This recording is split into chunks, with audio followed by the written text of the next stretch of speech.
Hey there, and welcome to theCUBE. Today we're going to talk about the edge-to-edge registration types that you have in CreativeStudio 7.0. There are 3 different registration types, and I'm always asked, what do each 3 mean? So let's go back to the basics.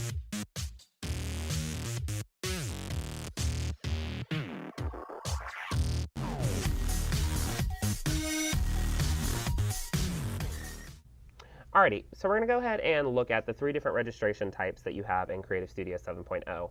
And the 3 different ones that you have are going to be end of set, place 2 pins, and use start and end point. Now we're going to look at both of these patterns, and you'll recognize these from the edge-to-edge video, swirly E to E and then the feathery curl. And we're going to look at why you would use each registration method for these 2 patterns, or why you wouldn't, okay? So I'm going to go ahead and set up an edge-to-edge, and let's do that. We'll start with this one, and I can set up an edge-to-edge right here from the computer in standalone mode, which is great for CS7. So I'm just going to click out some points real quick. Bear with me. Enter in the quilt length. We'll go with that. And let me just decrease these out a little bit more so we can see it. It likes 5. We'll go with 5, okay? And then just because I have to set the spacing, otherwise it's going to bug me. So there we go. Okay, so CreativeStudio is always going to default as much as it can to the registration type of end of set, which is right here, okay, right here at the upper right-hand corner. But if I click on this little drop-down arrow, you'll see that you have 2 other options like we had talked about. Now what end of set is when you're using the roll quilt function, end of set is the last sewn stitch point. So it's going to use that as its registration method when you roll the quilt. So you'd roll the quilt on the frame, and then you can come over here and click roll quilt, and it's going to ask you to click that new point because it's probably going to be right up here somewhere now, okay? So that's where you would find end of set handy. End of set's very fast, it's very simple, and if you run into any issues, the last sewn stitch is always the last sewn stitch. So if you roll it up too far, you can roll it back a little bit more just by hitting roll quilt and then selecting that end point again, okay, when you rolled the quilt back on the frame. But what if you run into the message like this, saying that the selected patterns start and end points are near the top and they're not appropriate for end of set? So it's recommended that you use place 2 pins, click yes. So if I click yes, you'll see that CreativeStudio has automatically moved my registration type into place 2 pins, and I've got to move the spacing down because y'all know I've got to get this fixed, otherwise it's going to bug me, even though we're not even quilting it, but it's going to bug me. Let me move that spacing down just a little bit more. There we go. Okay. So what place 2 pins is if I zoom into the screen right here,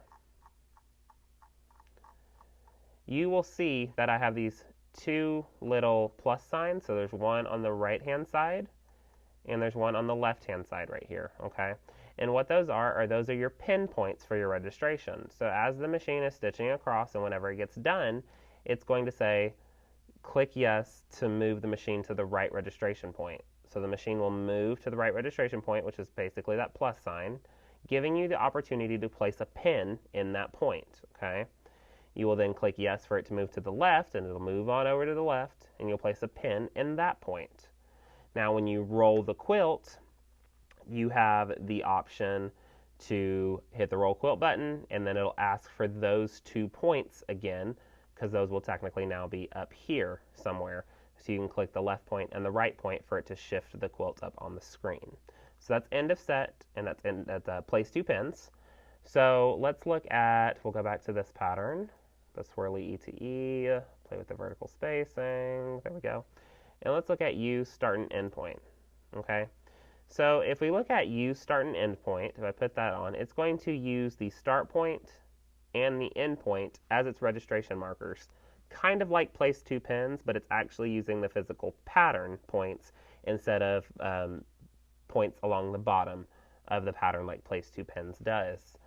And so with use, start, and end point, whenever you get done, when you hit roll quilt, you're going to click the starting point on the left-hand side and the starting point on the ending point, on the right-hand side, and those will be your points of registration. Now, for both place 2 pins and use, start, and end point, the first point is the physical pattern itself, and then you will click on the point over here as well. But that determines the angle. So if there's an angle shift in the pattern, that's what that second point determines. You'll still click on the pattern or on the pin, depending on which option you're using. But that second point determines actually the angle, so the Y angle in that, okay? So right there, you've looked at the difference between end of set, place 2 pins, and use start and end point. Thanks for stopping by theCUBE today and learning about the 3 different registration types that you have in Edge to Edge. I'll see you next time when we go back to the basics.